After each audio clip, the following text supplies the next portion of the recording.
I, I started writing mystery novels because I was an avid reader as a kid. And so as Eric and I were talking about this event, I thought it might be fun to just start out by telling you about a few of the books that really kind of got me as a kid and made me want to be a writer. The first one that I remember just falling in love with was The Borrowers. And I think it was one of the first books that I could read myself all the way through.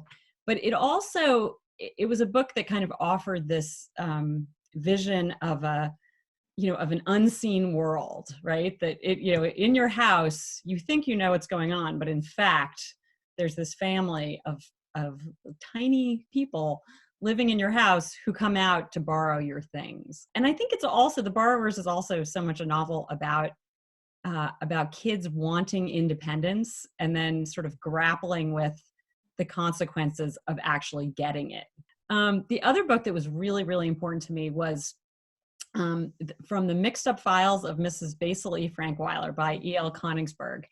And that's a book. When I think about books that made me want to be a writer, that's it. Like, that's the book.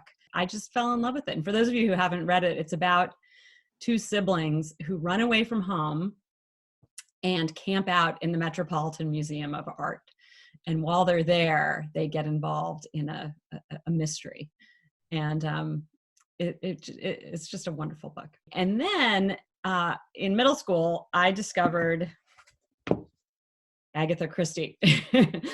And that's sort of where that's where my mystery writing started. I kind of devoured them, and there was something so interesting to me about the structure of a mystery. And I wrote a lot. I wrote a lot of stories and novels that weren't mysteries. I studied creative writing in college, and I studied creative writing in graduate school.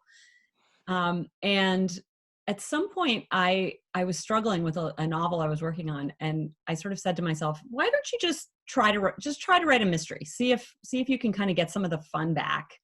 But I loved that idea of kind of playing with our memories and how often we don't understand the people we love very well because we don't have a complete set of memories. And sometimes we don't understand the ones we have.